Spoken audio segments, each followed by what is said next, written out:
Ya Ustaz, adakah hukum mengusap wajah setelah sholat dan setelah berdoa? Barakallahu fiik.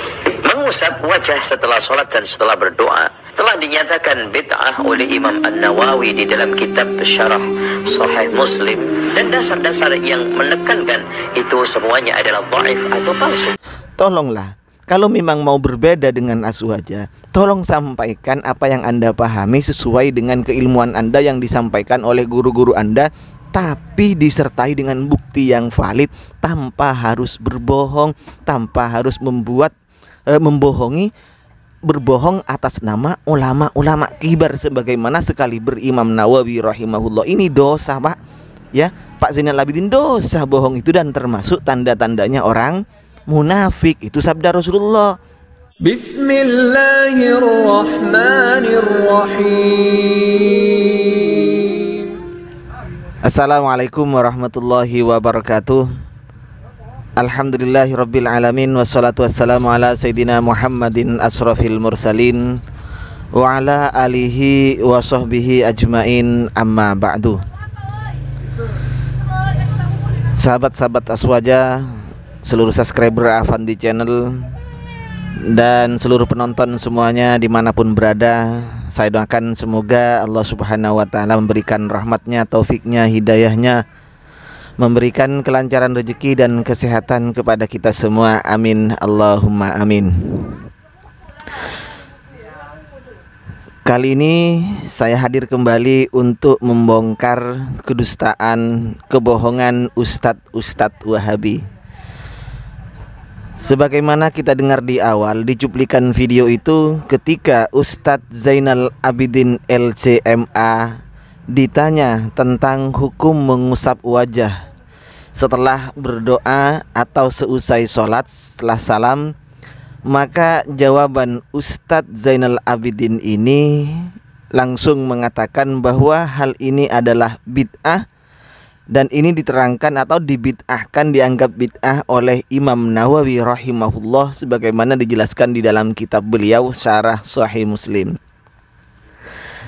Kalau orang awam mesti percaya saja karena yang berbicara adalah Ustadz Zainal Abidin LCMA, dan beliau mengatakan Imam Nawawi yang membid'ahkan di dalam kitabnya. Cuman dia tidak membaca ibaratnya, cuman mengatakan seperti itu. Langsung Imam Nawawi rahimahullah membid'ahkan, menganggap bid'ah mengusap wajah setelah berdoa atau selesai sholat setelah salam. Itu maksudnya ini dianggap bid'ah oleh Imam Nawawi rahimahullah dalam kitab beliau, katanya. Ini diterangkan di dalam kitab beliau. Ini adalah sebuah kedustaan lagi dari Ustadz Wahabi ini.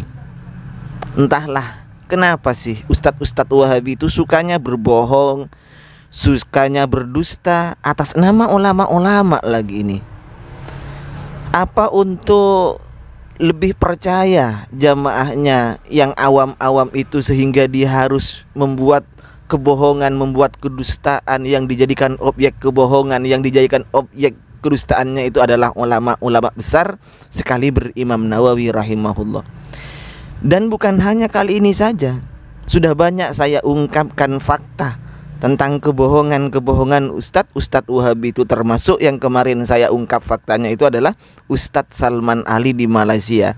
Dia berbohong atas nama Ibnu Aqil. Entahlah apa penyebabnya sih Ustadz Wahabi itu kok sukanya berbohong, sukanya berdusta. Ulama lagi yang dibuat bahan untuk dusta itu. Apa dalam pikiran mereka itu bohong atau dusta itu sunnah atau gimana ya?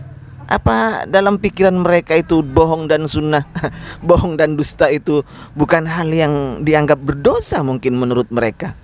Buktinya tak sedikit Ustadz Wahabi itu yang selalu membuat kebohongan untuk membohongi jamaahnya, untuk membodohi jamaahnya.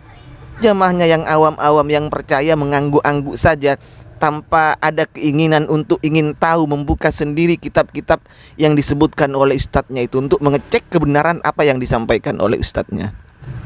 Baik teman-teman, mari sekarang kita bongkar kedustaan atau kebohongan Ustadz Zainal Abidin ini dengan kitab Imam Nawawi rahimahullah sendiri. Yang akan saya kutip saat ini adalah kitab beliau yang berjudul Al-Adhkar dan kitab Majmu' Syarah Muhadzab. Di dalam dua kitab ini Imam Nawawi menjelaskan, membongkar kebohongan yang disampaikan oleh Ustadz Wahabi Zainal Abidin ini. Baik, yang pertama kita buka kitab Majmu' Syarah Muhadzab juz 6, tepatnya di halaman 38. Lihat di alinea itu, wa min adabid du'ai, termasuk dari adab doa, kaunuhu fil awqati wal amakini wal ahwali syarifah. Termasuk dari adab doa, yaitu hendaknya berdoa di waktu-waktu atau tempat-tempat atau keadaan-keadaan yang syarifah, yang mulia. Yang kedua, wastiqbalul kiblah, dan menghadap kiblat, ini termasuk adabnya. Wa raf'u yadaihi, dan mengangkat kedua tangannya. Nah, ini poinnya. Wa mashu wajhihi ba'da faraghihi, mengusap wajahnya setelah selesai berdoa. Nah, apa lo? Nah, ini ya, Ustadz Zainal Abidin mengatakan bahwa Imam Nawawi menganggap bid'ah, padahal di kitab Majmu' ini wa mashu wajhihi ba'da faraghihi, mengusap wajah setelah selesai berdoa. Berarti kitab Majmu' ini membongkar kebohongan Ustadz Zainal Abidin yang membid'ahkan mengusap wajah setelah berdoa, yang katanya itu dibid'ahkan oleh Imam Nawawi rahimahullah. Nah, kita lanjut ke kitab berikutnya, yaitu kitab Al-Adhkar, juga karangan Imam Nawawi. Ini menjelaskan tentang Rasulullah Shallallahu Alaihi Wasallam mengusap wajah setelah selesai sholat. Kalau ini setelah selesai doa, di dalam kitab Al-Majmu' Syarah Muhadzab ini. Ini adalah kitab Al-Adhkar karangan Imam Nawawi juga. Kita buka halaman 112. Di itu dua baris ya. Wa rawaina fi kitab Ibnu Sunni an Anas radhiyallahu an qol kana Rasulullah sallallahu alaihi wasallam idza qada sholatahu, apabila Rasulullah selesai sholatnya, masaha jabhatahu biyadihi al-yumna, maka Rasulullah mengusap wajahnya ini, dahinya beliau itu dengan tangan kanannya. Summa qala, dan beliau berkata, asyhadu an la ilaha illallah ar-rahmanur rahim Allahumma adhib annil hamma wal hazan. Ternyata Imam Nawawi itu malah meriwayatkan hadis dari Anas bin Malik ini, bahwa Rasulullah Sallallahu Alaihi Wasallam setiap selesai sholat, idza qada sholatahu, jika beliau itu telah merampungkan sholatnya, beliau mengusap keningnya, mengusap wajahnya dengan menggunakan tangan kanannya, seraya kemudian beliau itu berkata, asyhadu an la ilaha illallah ar-rahmanur rahim Allahumma adhib annil hamma wal hazana.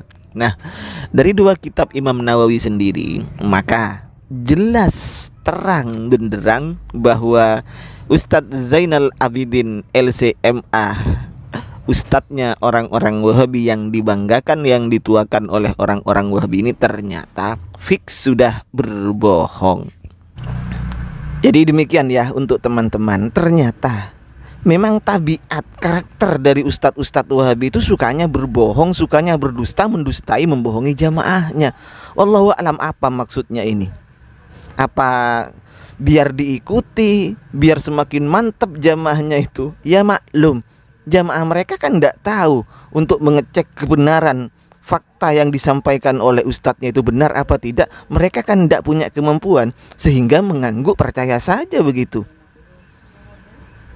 Jadi untuk Ustadz Zainal Abidin tolonglah, dan untuk ustadz-ustadz yang lain ya, untuk ustadz-ustadz Wahabi yang lain, tolonglah, kalau memang mau berbeda dengan Aswaja, tolong sampaikan apa yang Anda pahami sesuai dengan keilmuan Anda yang disampaikan oleh guru-guru Anda, tapi disertai dengan bukti yang valid, tanpa harus berbohong, tanpa harus berbohong atas nama ulama-ulama kibar, sebagaimana sekali berimam Nawawi rahimahullah. Ini dosa, Pak.